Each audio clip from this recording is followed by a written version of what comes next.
Assalamualaikum warahmatullahi wabarakatuh. Perkenalkan, nama saya Dwi Arista. Saya dari kelas S243K dengan NPM 2470112181. Di sini saya akan membuat sebuah video presentasi dari bab 1 sampai bab 10 untuk memenuhi tugas mata kuliah proyek sistem aplikasi.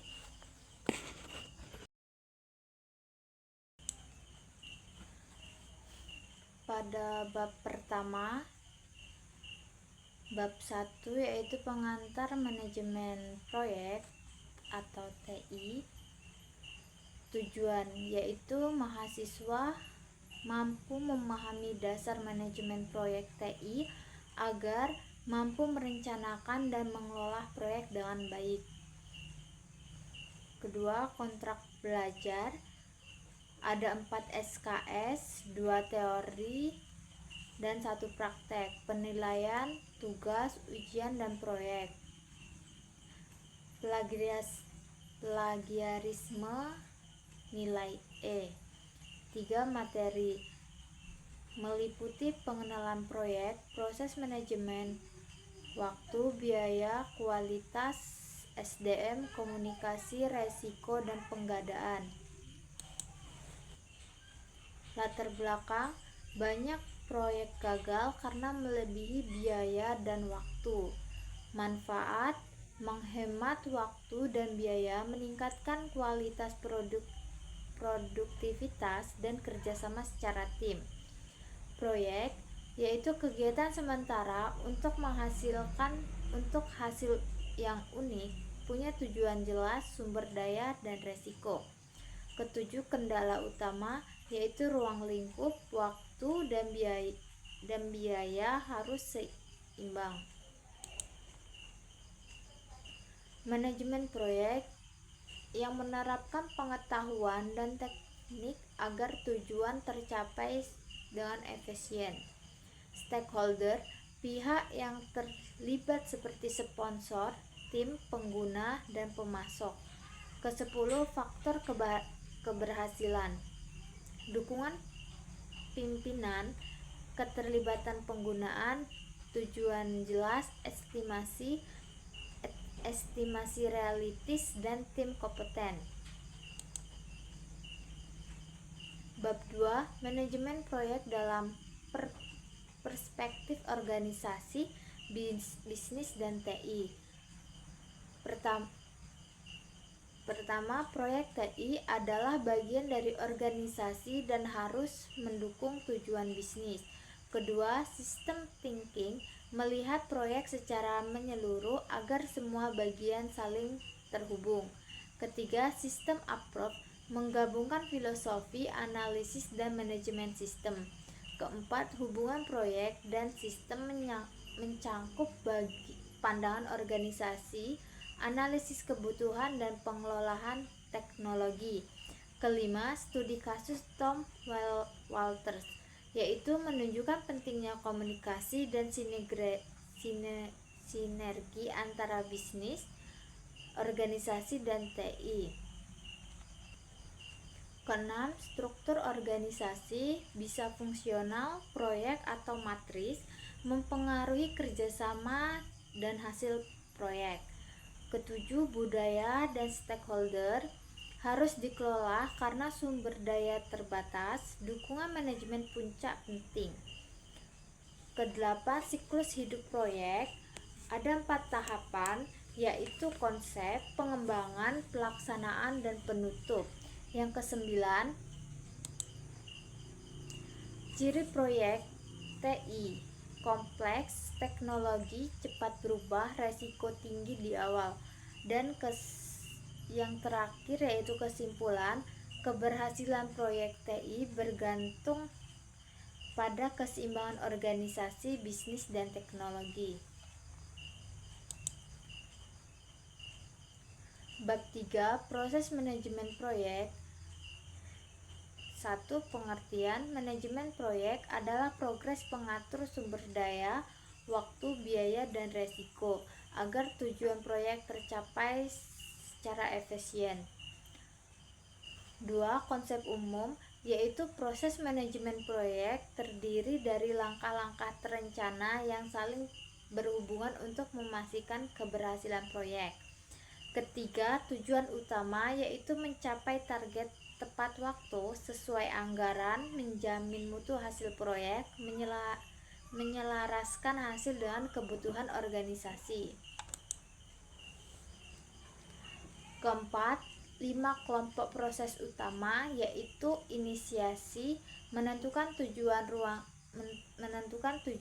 ruang lingkup dan stakeholder, perencanaan, menyusun rencana kerja, biaya, waktu, dan indikator keberhasilan, eksekusi, melaksanakan rencana, mengelola tim, dan menghasilkan produk, kontrol, memantau kemajuan dan memperbaiki penyimpangan, penutup, menyerahkan hasil proyek dan melakukan evaluasi.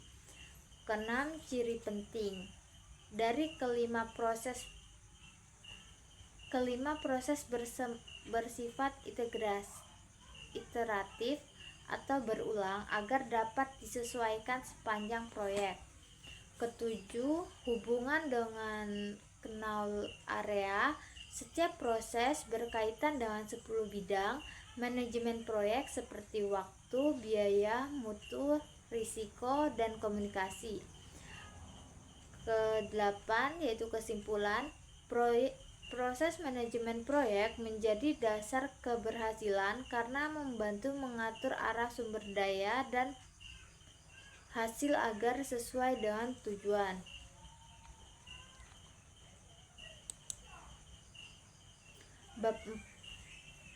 Bab 4, manajemen integrasi proyek. Pengertian manajemen integrasi proyek adalah proses mengordinasikan semua aktivitas dan area proyek agar selaras dengan tujuan yang telah ditetapkan. Tujuan pembelajaran yaitu memahami proses integrasi, pembuatan project charter, teknik integrasi, dan pentingnya stakeholder analisis. 3. Peran penting integrasi: menghubungkan seluruh bagian proyek, mengatur komunikasi antara tim dan manajemen, menjamin semua kegiatan berjalan terkoordinasi. Keempat, proses utama integrasi proyek: pertama, membuat project charter. Kedua, menyusun preliminary scope statement. Tiga, membuat project management plan. 4. Melaksanakan proyek. 5. Monitoring atau controlling. Keenam, mengendalikan perubahan. Ketujuh, penutup proyek.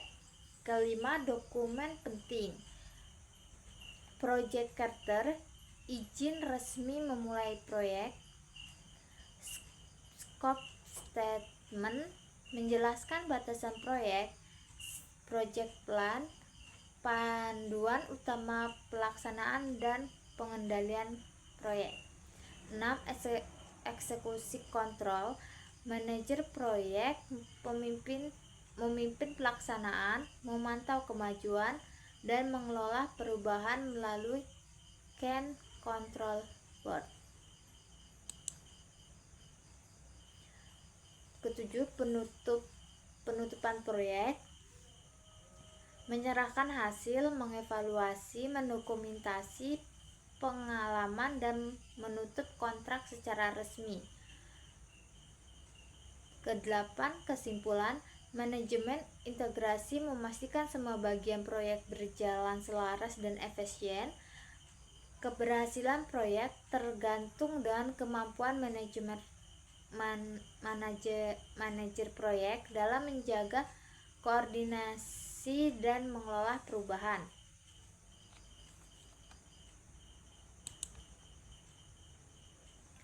Bab 5, manajemen ruang lingkup proyek. Pertama, tujuan pembelajaran. Di sini ada 3. Yang pertama, memahami tahapan dalam manajemen ruang lingkup proyek. 2. Mengenal alat dan teknik pengelolaannya. Ketiga, mampu menghindari perluasan pekerjaan di luar rencana atau scope creep. 2. Pengertian ruang lingkup. Ruang lingkup proyek adalah sebuah pekerjaan yang harus dilakukan untuk menghasilkan produk atau hasil proyek. Keempat, proses manajemen ruang lingkup terdiri dari 6 langkah utama, yaitu inisiasi proyek, perencanaan ruang lingkup, endevision ruang lingkup, membuat WPS, verifikasi ruang lingkup, mengendalikan perubahan. Ketujuh, inisiasi proyek, menentukan proyek dan mendukung strategi organisasi dan memberi manfaat nyata. 7. Project Charter, dokumen resmi yang menandai dimulainya proyek, berisi nama proyek, tujuan, jadwal, anggaran, dan penangguh jawab. Kedelapan, perencanaan ruang lingkup, menetapkan cara mendefinisikan dan mengontrol ruang lingkup proyek, output utama, scope management plan. 9. Mendefinisikan ruang lingkup, menghasilkan project scope statement berisi tujuan, hasil yang diharapkan, serta batasan pekerjaan. 10. Work Breakdown Structure atau WBS, membagi proyek menjadi bagian-bagian kecil dan mudah dikelola. Ke-11, verifikasi ruang lingkup, yaitu memastikan hasil proyek sesuai rencana dan dituju stakeholder. Ke-12, pentingnya WPS dan kontrol. WPS membantu mengatur tujuan secara terstruktur, kontrol ruang lingkup menjaga proyek tetap sesuai rencana. Keduanya memastikan proyek berjalan secara efektif dan efisien. 13. Tantangan ruang lingkup, perubahan kebutuhan penggunaan, komunikasi yang kurang jelas, dan kurangnya dokumentasi sering menyebabkan ruang lingkup melebar. Solusinya yaitu dokumentasi yang baik, komunikasi rutin, dan persetujuan stakeholder di setiap tahap. 14. Hasil akhir, ruang lingkup jelas, tujuan struktur, perubahan terkendali, dan proyek lebih fokus dan terukur. Kesimpulan, ruang lingkup adalah dasar keberhasilan proyek, harus didefinisikan, direncanakan, dan dikendalikan dengan baik. Ruang lingkup yang jelas, proyek efisien, tepat waktu, dan sesuai kebutuhan penggunaan. Kunci sukses proyek adalah menjaga ruang lingkup tetap fokus sejak awal hingga akhir. Bab 6. Manajemen waktu proyek. Tujuan: memahami tahapan pengelolaan waktu proyek, memahami input dan output tiap tahap, dan memahami alat bantu seperti Gantt chart dan CPN. Pengertian: manajemen waktu proyek adalah proses memastikan kegiatan proyek selesai sesuai jadwal. Tahapan utama ada 6. Yang pertama, definisikan aktivitas, urutan aktivitas, estimasi sumber daya, estimasi durasi, membangun jadwal, dan mengendalikan jadwal.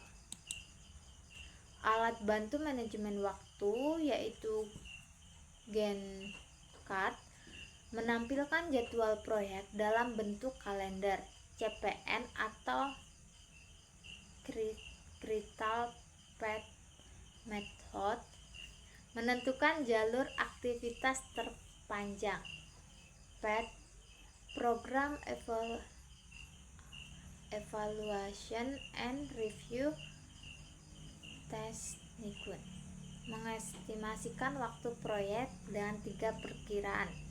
Kesimpulan, manajemen waktu membantu proyek selesai tepat waktu dan efisien dengan alat bantu seperti Gantt chart, CPM, dan PART.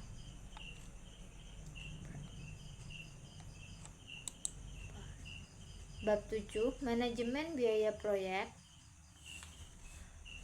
Tujuan, memahami tahapan manajemen proyek biaya proyek TI, mengetahui perbedaan antara cost estimation dan cost budgeting, menggunakan Earned Volume Management atau EFM.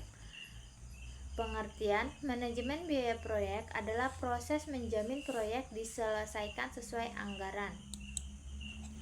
Tahapan manajemen proyek terdiri dari cost estimating, menentukan perkiraan biaya dan sumber daya proyek. Jenis estimasi, ROM, budget, dan definiting. 7.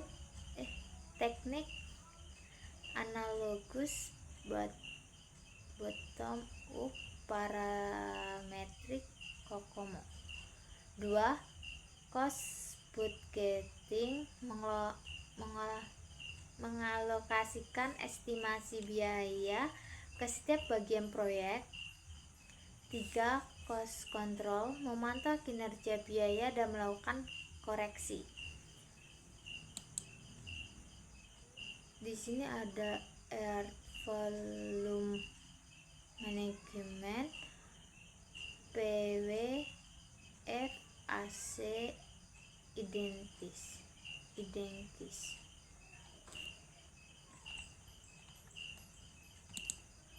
Kesimpulan bab 7, manajemen biaya menjaga agar proyek tetap dalam batas anggaran melalui estimasi, perencanaan, dan pengendalian dengan metode EFM. Bab 8, manajemen waktu dan biaya proyek. Tujuan pembelajaran yaitu memahami hubungan antara waktu dan biaya dalam proyek TI, mengetahui cara mengendalikan keduanya secara terpadu, dan menerapkan alat bantu seperti CPN dan EFM untuk evaluasi kinerja proyek. Konsep utama yaitu waktu dan biaya saling mengaruhi. Keterlambatan waktu atau kenaikan biaya, percepatan waktu butuh sumber daya tambahan. Integrasi dilakukan agar proyek efisien dan sesuai anggaran. Pendekatan integratif menggunakan Critical Path Method atau CPM untuk mengetahui aktivitas kritis. Gunakan Earned Volume Management EFM untuk menilai efisiensi waktu dan biaya.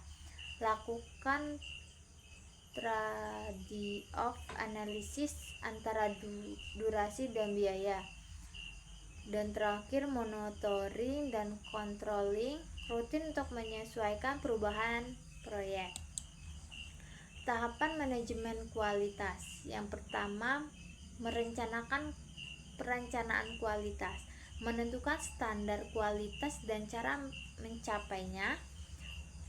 Output quality plan, matrix, checklist. 2. Penjaminan kualitas, menjamin semua proses sesuai rencana, menghapus aktivitas tidak bernilai. Pengendalian kualitas, Memastikan hasil proyek sesuai standar. Tools, cause and events diagram, control chart, Pareto chart, dan forward. Indikator kinerja dan kesimpulan. Indikator kinerja atau CPI, biaya efisien, SPI, lebih cepat dari rencana, CPI dan SPI perlu tindakan korektif. Kesimpulan, manajemen integrasi waktu dan biaya memastikan proyek berjalan tepat waktu dan sesuai anggaran. Sedangkan CPM dan EFM menjadi kunci menjaga keseimbangan antara jadwal, biaya, dan mutu proyek. Bab 9, manajemen kualitas proyek. Dalam tujuan memahami manfaat dan proses manajemen kualitas, mengenal tool penjaminan dan pengendalian kualitas. Pengertian manajemen kualitas proyek adalah proses memastikan proyek memenuhi standar dan kebutuhan yang disepakati. Tahapan manajemen kualitas. Yang pertama, merencanakan kualitas, menentukan standar kualitas dan cara mencapainya.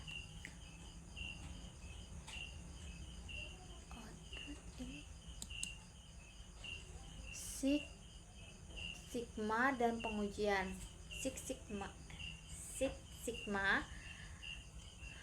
atau DMAIC, define, measure, analysis, improve, control. Target 3,4 cacat per juta peluang. Pengujian dalam proyek TI yaitu unit testing, integration testing, system testing, user acceptance testing. Kesimpulan bab 9, manajemen kualitas memastikan proyek memenuhi standar dan harapan penggunaan. Kualitas dicapai melalui perencanaan, penjaminan, dan pengendalian yang berkelanjut. Sigma membantu menjaga mutu dan efisien proyek.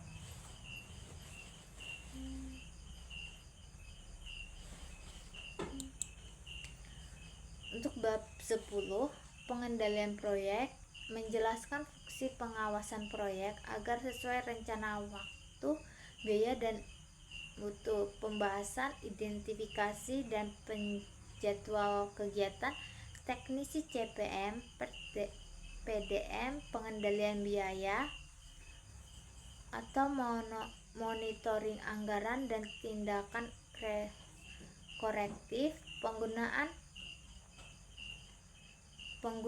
Gantt chart untuk memantau progres proyek.